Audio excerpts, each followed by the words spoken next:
এই ওয়ালিদ ইবনে উকবা, ওয়ালিদ ইবনে মুগীরা, এদের ঘরে জন্ম নিয়েছে খালিদ ইবনুল ওয়ালিদ। চিন্তা করে দেখেন তো, খালিদ ইবনুল ওয়ালিদ, যাকে আল্লাহ রাসূল সাইফুল্লাহ আল মাসলুল, আল্লাহ সুবহানাহু ওয়া তাআলা এর উন্মুক্ত তলোয়ার বলে ঘোষণা করেছেন। প্রায় 100 যুদ্ধ করেছেন, কোন যুদ্ধে একবারও তিনি পরাজিত হন নাই, সব যুদ্ধে বিজয়ী। কি ইসলামের পক্ষে, কি ইসলামের বিপক্ষে। এবং কার ঘরে জন্ম নিয়েছে? ইসলামের সবচেয়ে বড় শত্রুর ঘরে জন্ম নিয়েছে খালিদ ইবনুল ওয়ালিদ। এবং জানেন, খালিদ ইবনুল ওয়ালিদ যখন মারা যান, ইন্তেকাল করেন, তিনি তার বিছানায় তিনি ইন্তেকাল করছেন। এর মধ্যে শত যুদ্ধ তিনি করে ফেলেছেন ইসলামের পক্ষে। যেখানে গিয়েছেন খালিদ ইবনুল ওয়ালিদ, তার বিপরীতে 1 লক্ষ সৈন্য মাঠে আছে, আরো 1 লক্ষ সৈন্য আছে রাস্তায়, তারা অংশগ্রহণ করবে। তিনি মাত্র 3000 সৈন্য নিয়ে গিয়েছেন। 3000 সৈন্য নিয়ে ওদেরকে পরাজিত করে তারপরে মদিনায় তিনি ফিরে এসেছেন। সত্য 2 লক্ষ, তিনি মাত্র 3000, মানে আপনি প্রায় দ্বিগুণের চেয়ে বেশি, প্রায় প্রায় আপনার কি মানে 200 গুণ, প্রায় যদি এরকম একটা অবস্থা, প্রায় 100 গুণ প্রায় এরকম একটা অবস্থায়, প্রায় 100 গুণ এরকম সৈন্যদেরকে পরাজিত করে তারপরে তিনি চলে এসেছেন মদিনায়।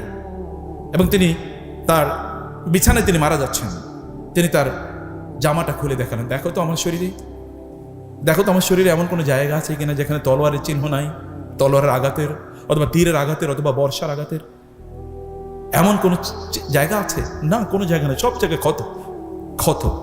বলে আমি কি প্রাণান্তকরভাবে চেষ্টা করেছিলাম, যুদ্ধের ময়দানে আমি মারা যাবো, আমি শহীদ হব, আমার কি চেষ্টা ছিল, কি আগ্রহ ছিল, কি আকাঙ্ক্ষা ছিল। কিন্তু দেখো, আমি আমার এই বিছানায় মারা যাচ্ছি, অথচ যুদ্ধ করে আমার জীবনটা কাটিয়ে দিয়েছি। কেউ একজন তাকে বললেন, ইয়াস, আপনার কি মনে নেই আল্লাহ রাসূল আপনাকে সাইফুল্লাহ আল মাসলুল বলেছে? আপনি কেন মন খারাপ করছেন? আপনি কি জানেন না যে ব্যক্তি শাহাদাতের তামান্না করে তিনি যদি তার বিছানায় মারা যায়, তাহলে আল্লাহ তাআলা তাকে শাহাদাতের মর্যাদা প্রদান করবেন। এরপরে তিনি মারা গেলেন। মদিনায় নারীরা কান্নার রোল, কারণ প্রত্যেকটা নারী স্বপ্ন দেখতো তার ঘরে যদি একটা খালিদ ইবনুল ওয়ালিদ জন্ম নিত। যখন তিনি মারা যান, মদিনায় কান্নার রোল পড়ে যায়। ওমর রাদিয়াল্লাহু তাআলা তখন খলিফা, আমিরুল মুমিনিন। লোকেরা এসে বলে, আমিরুল মুমিনিন, মহিলারা কাঁদতেছে, আমরা বাইরে থেকে কান্নার শব্দ শুনছি, আপনি কিছু বলবেন না? এভাবে কান্না করে তো নিষিদ্ধ। ওমর রাদিয়াল্লাহু তাআলা ঘর থেকে বের হবেন, এমন সময় তিনি দেখলেন তার ঘর থেকেও কান্না বের হচ্ছে। ওমর বলে, কাঁদে কে? বলে হাফসা। হাফসা হচ্ছেন রাসূল সাল্লাল্লাহু আলাইহি ওয়াসাল্লামের স্ত্রী, ওমর রাদিয়াল্লাহু তাআলার মেয়ে। হাফসা কাঁদছে এবং হাফসা কাছে ওয়া খালেদা, হায় খালেদ বলে কাঁদছে। ওমর রাদিয়াল্লাহু বসে পড়লেন, তিনিও কান্না শুরু করে দিলেন। তিনি বলেন, হাফসারা যদি খালেদের জন্য কাঁদে, তাহলে গোটা মুসলিম উম্মাই খালেদের জন্য কাঁদা উচিত। আমি এই কান্না থেকে মানুষকে থামাতে পারবো না, কাঁদাই উচিত, এটা খালেদের জন্য কাঁদা উচিত। তা আপনারা তো এই বয়সে আছেন, আপনারা কেন একজন খালেদ হবেন না? কেন হবেন না? আপনার সেই শক্তি কি নাই? তাহলে আগ্রহটা এখানে নাই, অথবা ডেস্টিনেশন আপনাদের কাছে ক্লিয়ার না, আপনাদের কাছে মূল গন্তব্য স্পষ্ট না। গন্তব্যের কথা আমাদেরকে কেউ বলে না,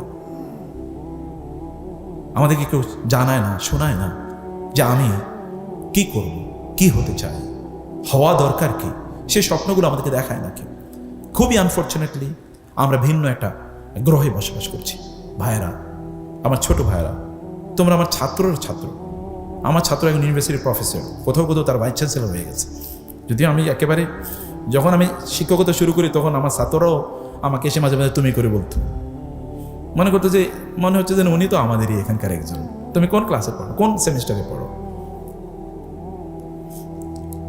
তো আমি বলছি যে আপনাদেরকে, আপনারা অনুগ্রহ করে,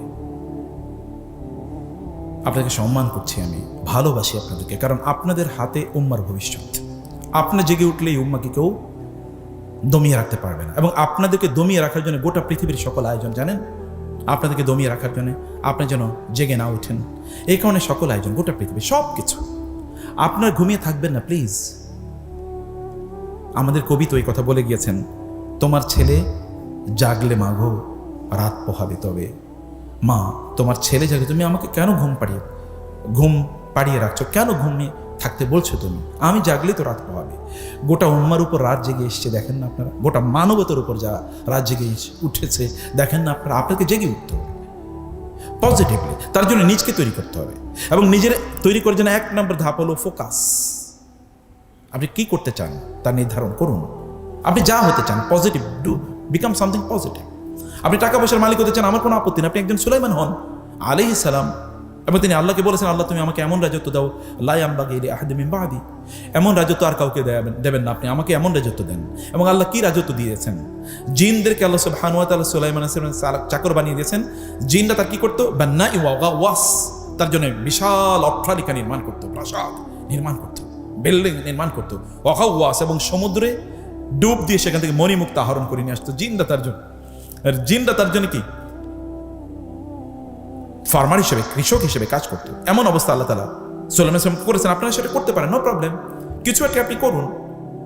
আপনি অথবা আপনি জুলকারনাইনের কথা একবার চিন্তা করে দেখেন। একবার সর্বপশ্চিমে গিয়েছেন, সর্বপূর্বে গিয়েছেন, মেডল জায়গায় গিয়েছেন, এবং ইয়াজুজ মাজুজের মতো এই ভয়ঙ্কর বিধ্বংসী বাহিনীকে ঠেকিয়ে দেওয়ার জন্য দেয়াল নির্মাণ করে দিয়েছেন না তিনি? সূরা কাহাফে আপনারা পড়েছেন। আপনি তেমন হন, সমস্যা কি? সারা পৃথিবী চষে বেরিয়েছেন, গোটা পৃথিবী কন্ট্রোল করবেন।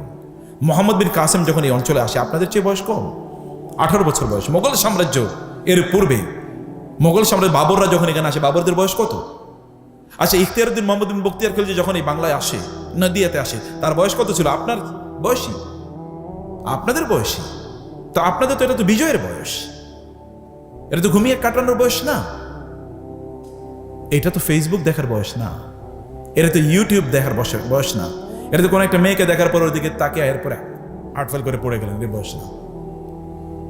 আপনি কেমন তা করবেন? আপনি তো তার চেয়ে অনেক ঊর্ধ্বে, অনেক বড়, অনেক কিছু, আপনার অনেক কিছু করার আছে। এই জাতির প্রতি, মায়েদের প্রতি, বাবাদের প্রতি, প্রতিষ্ঠানের প্রতি, অন্যদের প্রতি দেখান যে ইউ ক্যান ডু সামথিং, আপনি কিছু একটা করতে পারেন। সে কারণে আপনাকে ফোকাসটা ঠিক করেন প্লিজ, এবং এনার্জি এখানে দেন। এইটা সিদ্ধান্ত নিয়েছেন আপনি এটা হবেন, আপনি এই কলেজের সবচেয়ে ভালো ছাত্র হন না, আপনার ব্যাচে আপনার চেয়ে ভালো কোনো ছাত্র নাই, বাংলা আপনার চেয়ে ভালো কেউ জানে না, আপনি বাংলা সাহিত্যের ওস্তাদ হয়ে গেছেন, আপনি হন। এবং আপনার টিচাররা যেন রেফার করে যে যদি বাংলা সম্পর্কে কিছু জানতে হয় তাহলে ওর কাছে যাও, he is the best student in our college in this subject. আপনি হন না কেন? এটা কি হওয়া অসম্ভব? আপনি আজকে থেকেই যেই ডাইনামিক্সের কথা, যে ডিভিশনের কথা বলেছে, ডিভিশন অফ ইউর টাইম, 8 ঘন্টা আপনি পড়ার জন্য রাখেন। আপনি তো অন্য কোনো কাজ নাই, কষ্ট করেন। এখন আপনার টাকা ইনকাম করার প্রয়োজন নেই, প্রত্যেকটা জিনিসের একটা টাইম আছে। আল্লাহ টাইমের বাইরে কোনো কিছু দেন না, সব জিনিসের আলাদা টাইমিং আছে। গাছের ফলও কিন্তু টাইমে হয়, সূর্য কিন্তু টাইমে ওঠে, এবং চাঁদও কিন্তু টাইমে ওঠে, কোনো কিছু টাইমের বাইরে হয় না। তাহলে আপনি কেন আনটাইমলি কাজ করবেন? আপনি এখন স্টুডেন্ট, লাইফই তো স্টুডেন্ট। আপনি 5 বছর ভালো করে পড়েন, আপনার সাবজেক্টটা ভালো করে পড়েন, যেটাই পড়েন আপনার এটা ভালো লাগে, যেটা ভালো লাগে সেটাই পড়েন। আর আপনি যদি পড়াশোনা ভালো না লাগে, তাহলে যেটা ভালো লাগে এটা করা শুরু করে দেন, যেটা আপনার ভালো লাগে, যেটার মধ্যে আপনার প্রপেন্সিটি আছে, যেখানে আপনার প্রসপেক্ট আছে, পটেনশিয়াল আছে, আপনি মনে করেন এই জায়গায় আপনি ভালো করতে পারেন, ডু দ্যাট। আপনি এখন ফেসবুক করেন, এই ছেলে তো ফেসবুকের মার্ক জাকারবার্গ, সে তো চাকরি পাচ্ছিল না, সে নিজে নিজে ওই স্টুডেন্ট লাইফে চিন্তা করলো কিভাবে বন্ধুদের মাঝে একটা কমিউনিকেশন সিস্টেম ডেভেলপ করা যায়। এখন আপনি এই পৃথিবীর সবচেয়ে 2 নম্বর 3 নম্বর 4 নম্বর ধনীতে পরিণত হয়েছে। যে বেটা অ্যামাজন তৈরি করেছে, এই যে মানে একটা মার্কেট প্লেস, এর বাইরে তো কোনো কিছু না, সে তো প্রোডাকশন দেয় না, এখন প্রোডাকশন দেয়, কিন্তু এর আগে চিন্তা করছে যে কিভাবে অন্যরা জিনিসগুলো আইনা বিক্রি করবে, বিক্রি করেছে। এবং দেখেন তখন অবস্থাটা কি। আপনি ডু সামথিং, যাই করেন না কোনো, ভালো একটা কিছু করেন, স্টার্ট সামথিং, কিছু একটা শুরু করে দেন। আপনি যদি এলন মাস্কের কথা বলেন, সেই পৃথিবীর সব কোন ইউনিভার্সিটিতে পড়েছে? ঢাকা কলেজেও হয়তো পড়ে নাই, কিন্তু তারপরে দেখেন না তারা পৃথিবী চালায়। আপনার যেটা ভালো লাগে এটাই করেন, কিন্তু করবেন, এবং সেখানে আপনি ফোকাস থাকবেন, ফোকাসড অ্যাটেনশন, এবং সেখানে আপনি এনার্জি দেবেন, আপনার যতটুকু এনার্জি আছে তা দেন। এক মুহূর্ত আপনি ব্যয় করবেন না, সময় ব্যয় করার কোনো প্রসঙ্গ আসলেই সেটা থেকে ইয়ে করেছেন। প্রয়োজন ফেসবুক আপনি ডিলিট করে দেন। আপনাকে কে কমেন্ট করলো, কে কমেন্ট করলো, তাতে কি আসে যায়? আপনাকে কে লাইক করলো কি করলো না, তাতে কি আসে যায়? আপনি খায়া থাকছেন নাকি না থাকছেন, কেউ খবর নেয় নাকি? আপনার এই ভার্চুয়াল ফ্রেন্ড দিয়ে কি লাভ হবে? আপনি মরে গেলেও ওরা খবরও জানবে না যতক্ষণ পর্যন্ত আপনি পোস্ট না দেবেন। কি ফ্রেন্ড এগুলো? ভার্চুয়াল মানে হচ্ছে ভুয়া ফ্রেন্ড। এই সকল ভুয়া ফলোয়ার আর ভুয়া ফ্রেন্ড, ফেসবুক হ্যাক হয়ে গেলে আর আপনি নাই। বহু সেলিব্রিটি আছে ফেসবুক সেলিব্রিটি, এই ফেসবুক যদি গায়েব হয়ে যায় তাহলে উনিও গায়েব, কেউ আর তারা চিনবে না। তাহলে আপনার এই সকল ফেক পপুলারিটি দিয়ে আপনার লাভ কি?